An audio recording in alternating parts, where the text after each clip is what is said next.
देखिए, जब हमारा देश आज़ाद हुआ, नहीं, तो जानते हैं कि आज़ादी के साथ हमारे देश में क्या विभाजन भी हुआ हिंदू और मुस्लिमों के बीच में। और जब ये विभाजन हुआ था 1947 में, नहीं, तो हिंदुओं और मुस्लिमों के बीच में जो लड़ाई हो रही थी वो इस बात के लिए हो रही थी कि हमें पाकिस्तान और आज़ादी के दिन ही ये चीज़ें क्या हो गई, बट भी गई, नहीं। तो इस लड़ाई के पसोपेश में कुछ हमारे देश में ऐसे छोटे छोटे भाषा बोलने वाले लोग थे, छोटे छोटे संस्कृति वाले लोग थे, जिनको इस बात का भारी डर था। अगर हम पाकिस्तान के तरफ चले गए तो स्थितियां कुछ ऐसी हो जाएंगी कि वहाँ के जो इस्लामीकरण हो रहा है तो मुस्लिम लोग हमारे भाषा और संस्कृति को बचने नहीं देगा। ठीक वही डर कहाँ था, भारत के अंदर में भी था, क्योंकि इसका नाम हिंदुस्तान। तो ऐसा लग रहा था कि ये देश का जो निर्माण हो रहा है वो धर्म के आधार पर हो रहा है, एक तरफ मुस्लिम दूसरे तरफ हिंदू। और पंजाब साइड में जो सिख लोग थे वो भी एक अलग देश का मांग कर रहे थे, जिसका नाम क्या था, खालिस्तान। वो कहते थे हमें अलग देश दो, खालिस्तान। तो ये धर्म के आधार पर जो हम लड़ रहे थे, अलग अलग राज्यों का मांग कर रहे थे, इस बीच जो छोटे छोटे संख्या में लोग थे जिनका धर्म अलग था, जिनकी भाषा अलग थी, जिनकी संस्कृति अलग थी, वो काफ़ी डर गए थे। उनको ऐसा लग रहा था कि ये लोग हमारे संस्कृति, धर्म, लिपि, भाषा को क्या करेंगे, कुचल डालेंगे। नहीं, लेकिन भारत की खूबसूरती ही इसी बात का है। नहीं, आप लोगों को शायद याद हो कि हेरोडोटस जो है, हेरोडोटस जो फादर ऑफ हिस्ट्री है, हिस्ट्री का फादर कौन है, हेरोडोटस। उन्होंने अपने किताब में लिखा है कि स्वर्ग कहीं और नहीं है, धरती पर भारत एक ऐसा देश है, वही स्वर्ग है। और भारत को उन्होंने स्वर्ग क्यों कहा था, इसलिए कहा था क्योंकि भारत के ज़मीन पर, भारत के भूभाग पर अलग अलग धर्म, अलग अलग भाषा, अलग अलग संस्कृति, नहीं, साथ साथ पलती है। इसीलिए कहा जाता है कि भारत अलग अलग संस्कृतियों का क्या है, पालना है। यहाँ अलग अलग कल्चर के लोग रहते हैं और एक दूसरे के कल्चर को डिस्टर्ब नहीं करते। तो हम अपने इस खूबसूरती को क्या करके रखना चाहते थे, बचा करके रखना चाहते थे। हम चाहते थे कि हमारी पालना जैसी है वैसे ही रहे, भारत की जो खूबसूरती है वो बनी रहे, भारत की खूबसूरती खराब ना हो, समझ रहे हैं। नहीं तो भारत की पहचान भी क्या रहेगी दुनिया में। हम इसलिए तो जाने जाते हैं कि हम नफरत नहीं करते, लेकिन फिर भी अल्पसंख्यकों के मन में डर था। माइनॉरिटी में जो थे, जिनकी संख्या कम थी, वो डर रहे थे कि ये लोग हमारे चीज़ों को हमारा रहने नहीं देगा। तो उनको भरोसा देने के लिए, उनको विश्वास देने के लिए फंडामेंटल राइट में 2 आर्टिकल लिखी गई, आर्टिकल 29 और आर्टिकल क्या, 30। आर्टिकल 29 और 30 को इकट्ठा पढ़ेंगे ना तभी आपको बातें जो है स्पष्ट होगी। 29 और 30 को अगर मैं अलग अलग पढ़ाऊंगा ना तो आपको चीज़ें इतना क्लियर नहीं हो पाएगा। तो आर्टिकल 29 और 30 जो है वो अल्पसंख्यकों के गारंटी में लिखा हुआ है, पहली बात आप याद रखिएगा, समझ रहे हैं। ये मेजोरिटी लोगों के लिए नहीं लिखा गया है। और क्यों लिखा गया समझ गए, ताकि उनके मन में जो डर था कि हमारी चीज़ों को छीन ली जाएगी, तो उसको फंडामेंटल राइट में लिख दिया गया। और जानते हैं फंडामेंटल राइट में लिखा हुआ चीज़ को कोई छीन नहीं सकता, ताकि वो भरोसे के साथ हमारे देश में रहे, समझ रहे हैं। तो आर्टिकल 29 और 30 का जब भी बात हो तो पहला दिमाग आपका कहाँ जाना चाहिए, अल्पसंख्यक की ओर, समझ रहे हैं। तो 29 जो है उसका 2 खंड है, 29 का 1 और 29 का क्या 2, ठीक है। इसको जरा पहले ध्यान से समझा जाए। 29 का 1 क्या कहता है, इसको देखिएगा। हमारे देश के राज्य क्षेत्र में, राज्य क्षेत्र समझते हैं, हमारे देश के किसी भी हिस्से में, किसी भी हिस्से के छोटे भाग में भी अगर कोई अल्पसंख्यक रहता हो, समझ रहे हैं, तो उनकी भाषा, भाषा समझ रहे हैं, संस्कृति, हाँ संस्कृति, लिपि, लिपि समझते हैं, स्क्रिप्ट। जैसे आप लोगों ने देखा होगा कि हिंदी देवनागरी लिपि में लिखते हैं, इंग्लिश रोमन लिपि में लिखते हैं। तो जिनकी जो भी लिपि है उस लिपि, भाषा या संस्कृति को के साथ छेड़छाड़ नहीं की जाएगी। आर्टिकल 29 का 1 इस बात का गारंटी देता है, समझ रहे हैं, कि इनके भाषाओं के साथ, इनके लिपि के साथ, इनकी संस्कृति के साथ कोई जबरदस्ती नहीं किया जाएगा। ये जैसे हैं उनको बरकरार रखने का पूरा अधिकार है। और वो भी कौन अधिकार है, मौलिक अधिकार है। मौलिक अधिकार का मतलब समझ जाइए, छेड़छाड़ नहीं होगा, समझ गए। अच्छा, 29 का 2 देखो तुरंत क्या कहता है। भारत के राज्य में जो विद्यालय, शिक्षा संस्थान है, उस शिक्षा संस्थान में धर्म, भाषा नहीं, जाति या मूल वंश, है ना। इन 4 आधारों पर किसी भी बच्चे को विद्यालय में प्रवेश से नहीं रोका जा सकता। जैसे कहने का मतलब है कि आप ये नहीं कह सकते कि तुम्हारी लिपि दूसरी है तो तुम दूसरा स्कूल में जाओ। अगर उसकी इच्छा होगी तो सरकार के द्वारा स्थापित किसी भी विद्यालय में पढ़ सकता है और उसको कोई नहीं रोक सकता। समझ रहे हैं? उसकी भाषा के आधार पर, उसकी संस्कृति के आधार पर, संस्कृति का अर्थ पहनावा। जैसे आप देखते होंगे कुछ लोग ऐसे हैं, जो कुछ मर्द लोग भी ऐसे हैं कुछ समुदाय में, जो लोग ना घाघरा टाइप कपड़ा पहनते हैं नीचे से, तो आप उनको इस बात के लिए बाधित नहीं कर सकते कि इस संस्कृति को छोड़ दो। वो जैसे कपड़ा पहनते हैं पहनेंगे। आप कौन होते हैं ये डिसाइड करने वाला कि वो आपके हिसाब से कपड़ा पहने? आपके पास कोई राइट नहीं है। समझ रहे हैं? तो ये चीज़ों को सुरक्षित रखने का उसका अधिकार है, और इन चीज़ों के आधार पर किसी भी बालक को किसी विद्यालय में प्रवेश से रोका नहीं जा सकता। तो 29 का 1 और 2 की भाषा ये है। समझ गए? देखिए, आर्टिकल 30 में ऐसे ही कुछ 2 खंड थे, 30 का 1 और 30 का 2, इसके भी 2 खंड थे। समझ रहे हैं? लेकिन 44वें संविधान संशोधन 1978, 44वें संविधान संशोधन 1978 के द्वारा एक नया आर्टिकल इसमें जोड़ दिया गया, जो पहले नहीं था, अब जोड़ा गया। वो है 30 का 1 का ए, ये बाद में जोड़ा गया है। समझ रहे हैं? तो इसका भी भाषा को समझे, फिर डिस्कशन हमारी आगे बढ़ेगी। पहले भाषा समझा दूं क्या क्या लिखा है कि इसमें 30 का जो 1 है, इसमें कहा गया है, जरा सा देखिएगा, इन दोनों को जोड़ करके क्यों पढ़ा रहा हूं इकट्ठा, क्योंकि ये दोनों को अलग अलग पढ़ेंगे तो आपको चीजें दिमाग में नहीं बैठेगी। इन दोनों को इकट्ठा पढ़ोगे तो आपको क्लियर होगा बातें। 30 का 1 ये कह रहा है कि किसी भी अल्पसंख्यक को यह अधिकार है कि वो अपने भाषा, लिपि या संस्कृति से संबंधित अपने इच्छा के अनुसार विद्यालय का स्थापना कर सकता है। यानी आप बिल्कुल नहीं कह सकते कि हमारे राज्य का भाषा क्या है, हिंदी है, तो आप हिंदी माध्यम का स्कूल चलाइए, इंग्लिश है तो इंग्लिश माध्यम का स्कूल चलाइए। अगर इसकी मर्जी हो जाएगी तो ये अलग लिपि के साथ अपना विद्यालय का स्थापना कर सकता है, अलग भाषा के साथ अपना स्थापना कर सकता है, और आप उसमें रोक टोक नहीं करेंगे। तो हर अल्पसंख्यक को ये राइट है। समझ रहे हैं? क्या राइट है? कि वो अपने भाषा के अनुरूप या अपने संस्कृति के अनुरूप वो क्या कर सकते हैं, शिक्षा संस्था का स्थापना कर सकते हैं। क्लियर है ये बात? यानी उनको आप इस बात के लिए बाधित नहीं कर सकते कि इस भाषा के आधार पर तुम विद्यालय का स्थापना नहीं करोगे। चलो खैर, ये तो सभी को अधिकार है। हमारा भी मन होगा हम हिंदी मीडियम का स्कूल खोल देंगे, उसमें भी कोई रोक टोक नहीं है। लेकिन इनके लिए जो अलग से बाद में जो जोड़ा गया 30 का 1 का ए, ये थोड़ा सा इनको ज्यादा संरक्षण देता है। पता है क्या? जैसे मान लो कि मैंने कोई विद्यालय खोल दी, और वो विद्यालय जो है आपका इंग्लिश मीडियम का है, ठीक है, और ये मान लो 12वीं तक का स्कूल है। सरकार को ऐसा लगेगा कि ये विद्यालय को अब सरकारी कर देना चाहिए, तो सरकार हमसे क्या करेगी, उस विद्यालय को अधिग्रहित कर लेगी। मतलब उस विद्यालय को सरकारी कर दिया जाएगा, सरकार हमसे छीन लेगी, बहुसंख्यकों से छीन लेगी, और उसके लिए एक विधि बना करके और एक अमाउंट कंपनसेशन आपको दे देगी। यानी आप इस बात पर जाकर के लड़ाई नहीं कर सकते कि हमारा विद्यालय क्या कर लिया गया, छीन लिया गया। सरकार छीन लेगी और जो पैसा देगी वो आप ले लीजिए। समझ गए?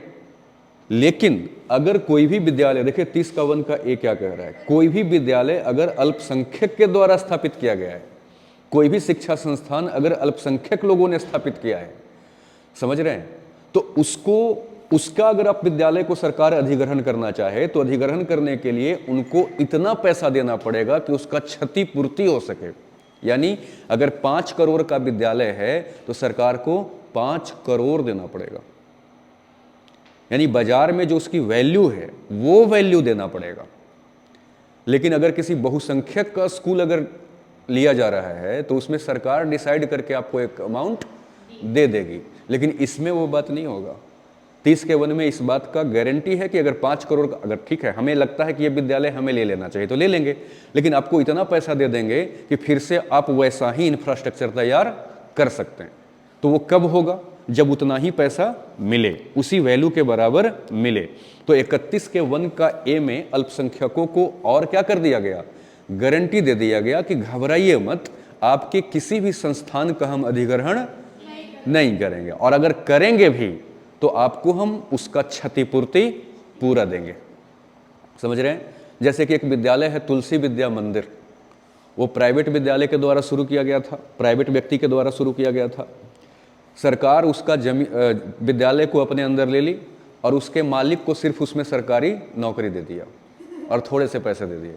पूरा विद्यालय ले लिया, नौकरी सरकारी कर दिया और पैसे भी एक रकम के रूप में दिया।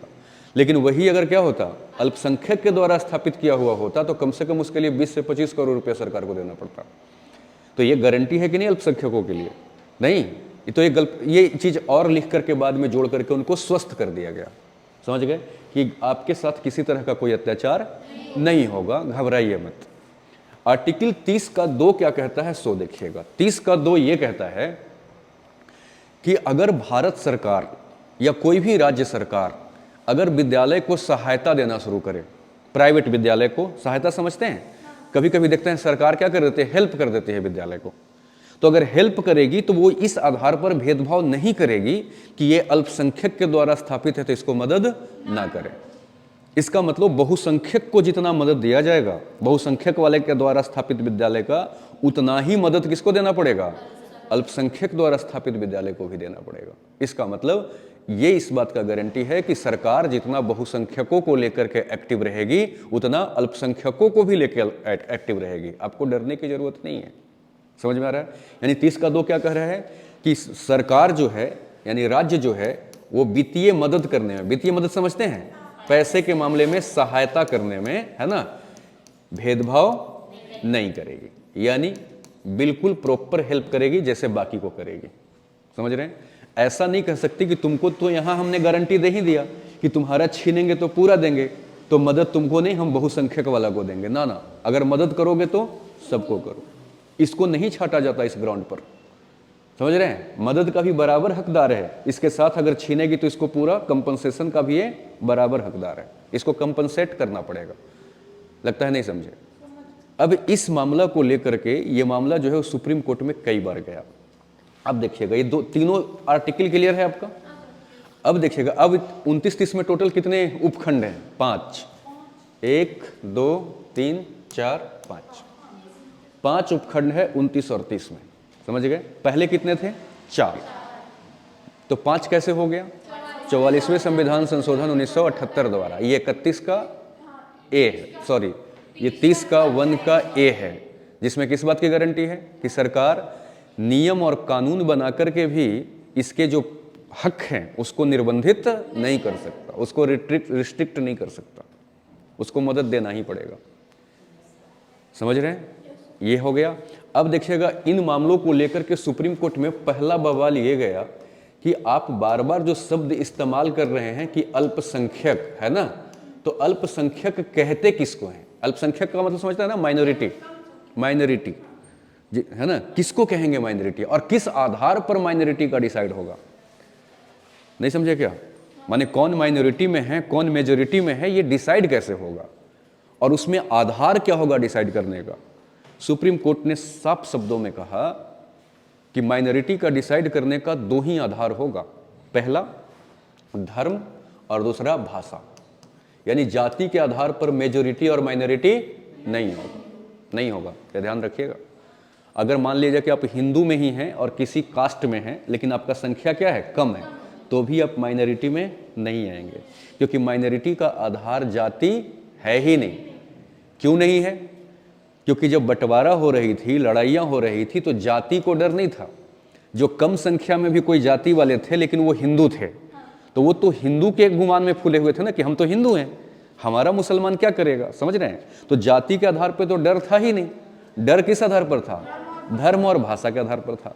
इसलिए सुप्रीम कोर्ट ने साफ शब्दों में कहा कि अल्पसंख्यक का आधार क्या होगा? धर्म और भाषा होगा। ठीक है? और पूरे देश में तो छोड़िए, किसी राज्य के अंदर में भी, जैसे मान लो कि पूरे देश में मुस्लिम की संख्या बहुत ज्यादा हो जाए, नहीं, लेकिन गुजरात में मुस्लिम की संख्या मान लो क्या है, बहुत कम है, तो आप ये नहीं कह सकते कि पूरे देश में तो मुसलमान की संख्या है ही, राज्य में तो कम है, तो गुजरात सरकार के लिस्ट में वो क्या चीज में आ जाएगा? माइनॉरिटी में आ जाएगा, यानी आ जाएगा। समझ रहे हैं? अगर मान लो कि मुस्लिम की संख्या 90% हो जाए पूरे भारत में, लेकिन गुजरात में 2%, तो भारत के हिसाब से देखो तो बहुत बड़े संख्या में है, लेकिन गुजरात में उनकी संख्या कितनी, 2%। मान लो, एक ऐसी बात कह रहा हूं मैं, समझ रहे हैं। तो किसी राज्य के अंदर में भी अगर धर्म और भाषा के आधार पर उनकी जनसंख्या क्या है, कम है, समझ रहे हैं। कम कहने का मतलब क्या, 50% से कम। तो 50% से कम जिनकी भी संख्या रहेगी इन आधारों पर, वो अल्पसंख्यक होंगे, समझ गए। दूसरी बात ये कहा गया, दूसरी केस फिर सुप्रीम कोर्ट के अंदर में गया, अल्पसंख्यक किस आधार पर होता है सलोनी, धर्म और भाषा, यही दो है सुप्रीम कोर्ट के हिसाब से। जाति में टिक मत मार देना, ये दो ही है बस, ठीक है। दूसरी केस क्या गई है सुप्रीम कोर्ट में कि अल्पसंख्यक संस्थान किसको बोलेंगे। जैसे यहां पर विद्यालय खोलने की बात की गई है ना, तो ये शिक्षण संस्थान है, तो अल्पसंख्यक संस्थान किसको कहेंगे, अल्पसंख्यकों के द्वारा जो स्थापित किया जाएगा सिर्फ उसी को कहेंगे क्या। सुप्रीम कोर्ट ने कहा नहीं।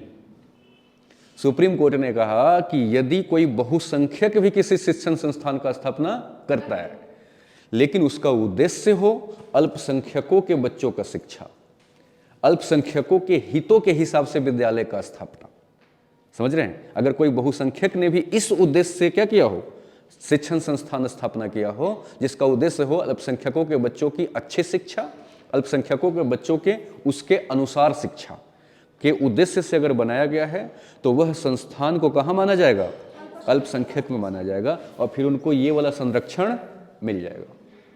यानी आप भी इस उद्देश्य से अगर खोलेंगे, स्थापित करेंगे, तो आपको वो सारा संरक्षण मिलेगा। बस उद्देश्य है कि अल्पसंख्यकों के हितों के क्षेत्र में इस संस्था का काम करना होगा। समझ में आया बात। तीसरी मामला गया सुप्रीम कोर्ट के अंदर में इसी आर्टिकल को लेकर के, 29 और 30 को लेकर के, कि SC ST को जो रिजर्वेशन दिया जाता है, हर विद्यालय में मिल जाता है इनको रिजर्वेशन, मिलता है कि नहीं मिलता है। तो क्या अल्पसंख्यकों के द्वारा जो स्थापित विद्यालय है या अल्पसंख्यकों के लिए जो स्थापित विद्यालय है, क्या उसमें भी उनको वही आरक्षण मिलेगा जो बाकी शिक्षण संस्थानों में मिलता है, समझ रहे हैं। तो ऑनरेबल सुप्रीम कोर्ट ने कहा नहीं। ऑनरेबल सुप्रीम कोर्ट ने कहा कि SC और ST के लिए जो आरक्षण का प्रावधान किया गया है ना, वो आरक्षण कौन देगी, राज्य सरकार देगी। तो सरकार जो स्थापित कर रही है, समझ रहे हैं, उसमें आपको रिजर्वेशन मिलेगा, लेकिन ये तो सरकार के द्वारा स्थापित है ही नहीं। तो अल्पसंख्यकों के लिए जो विद्यालय की स्थापना की जा रही है, उसमें SC ST के लिए जो संविधान में आरक्षण दिया गया है वो यहाँ लागू नहीं होगा। तो यहाँ पर रिजर्वेशन जो है वो बच्चों के लिए लागू नहीं होगा। किसके बच्चे, SC ST के बच्चे, यहाँ रिजर्वेशन नहीं होगा, समझ गए।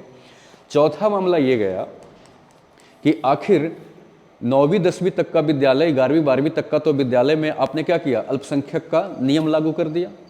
क्या ये इंजीनियरिंग और मेडिकल कॉलेज जैसा जो क्या है कॉमर्शियल कॉलेजेज हैं, है ना, क्या उनको भी अल्पसंख्यक के दर्जा में रखा जा सकता है।